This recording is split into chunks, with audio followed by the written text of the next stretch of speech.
Hello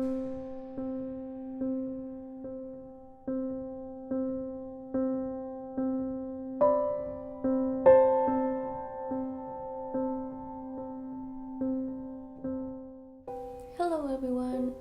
It's been so long since I recorded a video that doing this feels actually really weird and awkward and embarrassing.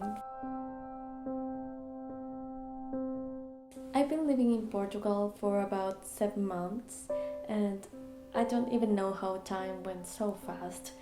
But yeah, it's been 7 months away from my country, from my friends, my family, and my beloved workshop in Chile.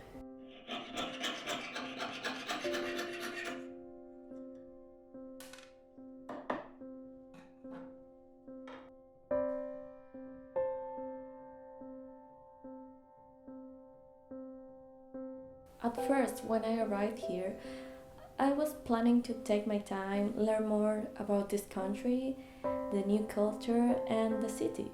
And I can say I really like living here because it's really quiet, relaxing, and absolutely safe.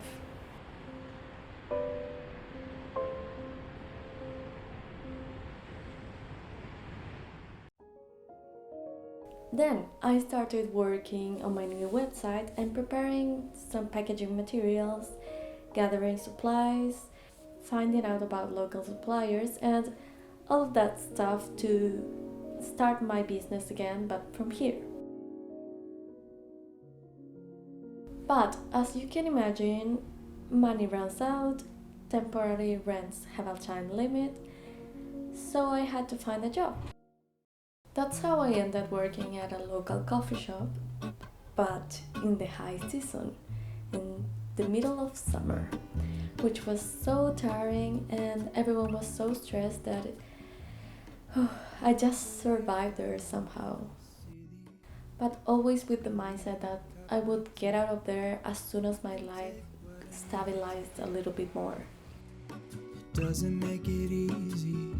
Then I found out there are free Portuguese language courses and jewelry courses in a local academy, but only if you have all your papers in order. So I sent it all and I'm currently waiting for that. So I decided to take the next step to make the most out of my time here because, to remind you, I have a visa for only 1 year. And I decided to quit my job to start attending classes and dedicate myself again to jewelry as much as I can, even if I'm actually broke right now. I'm slowly working on jewelry pieces for a local store called Mel Living, which is one of my favorite shops in Porto.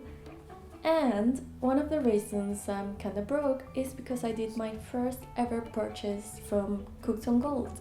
Maybe some of you know about this store, but for non-European people like me, this was one of my life goals. Buy whatever from Cooks on Gold. In Chile, we don't really have many jewelry suppliers, and things like special tools or materials are really hard to get unless you pay double or triple to buy overseas. And maybe you have heard about Rio Grande, which is one of the most famous and biggest North American suppliers, which is still too expensive to buy from Chile. In Europe, there are many manufacturer brands like Durston, and one of the main suppliers is Cooks on Gold, which I only happen to know because of jewelers living in Europe who share their amazing tools and materials as if you could find them anywhere. That's the magic of having a good local supplier. Well, this store used to sell from the UK, which was really expensive because of being out of the EU. But now there's a new branch in France or Spain, I think, so no extra taxes to Portugal. This was my chance, and even if I didn't buy that many things, I'm so excited to show you what I got. So here's the Cooks on Gold haul.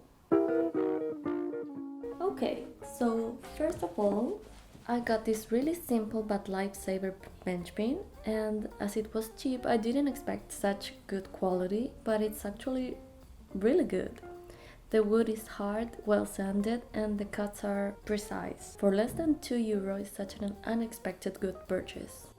Next, a rubber heating surface to be less noisy and avoid my roomies to hate me. It's always a good choice to have one of these, especially if you like to hammer a lot like me.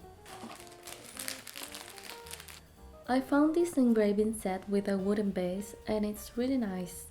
Every time I look for this, even in AliExpress, they're kinda expensive, and with a wooden base like this, even more. But this one was €9, so I had to get it. It's really cute.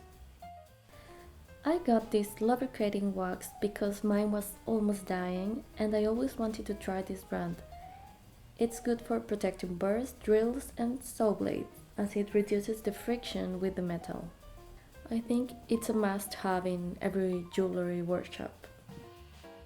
I also needed some regular metal sandpapers, silk core for pearls, this gold clasp for repair I'm making, and now this is more exciting, but we won't be able to know how it works until I try it.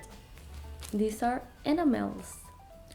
I got a Malva purple pink color, a creamy white to mix them and make a soft pink, and this one is so interesting because it's transparent in a deep green blue tone, perfect for water inspired work. Well, I have to try this to see if they're a success or not, so wish me luck.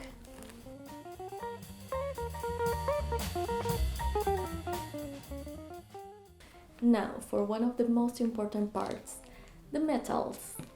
They have so many options to choose from. As I don't have my equipment here to prepare my own metal, I have to buy it prepared in sheets, tubes or wires. And this store has all you can imagine, like everything. Different tones of gold, even rose gold, silver in every single format in the world. And it's so easy to choose just the exact amount of material you need with the measurements. As I'm on a budget right now, I got only what I needed. First, some 0.9 brown silver wire as it's one of the materials I use the most, and silver sheet. I was impressed by how you can set the exact measurements of the sheet you need and they'll sell you that. I ordered two pieces of 5 per 10 centimeters in 0.4 and 0.6 millimeters thickness. They're the perfect size, the surface is so smooth, and to my surprise, they even come with a plastic protection to avoid damage on the material. This is just so satisfying. Look at this.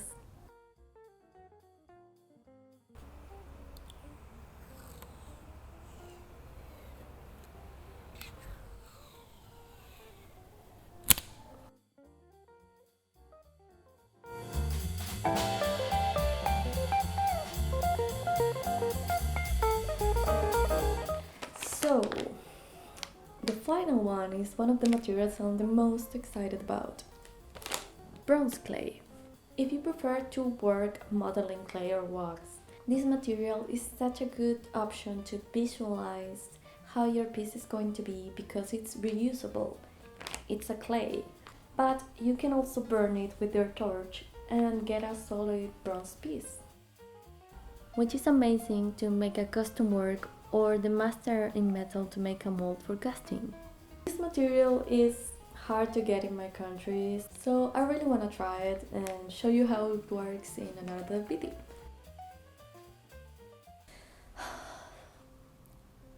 Honestly, I was having a bad time these past weeks, but doing this improved my mood in a way I can't explain. It just makes everything way more fun if I show it to you. So if you got until here, thank you so much for your time and see you next time.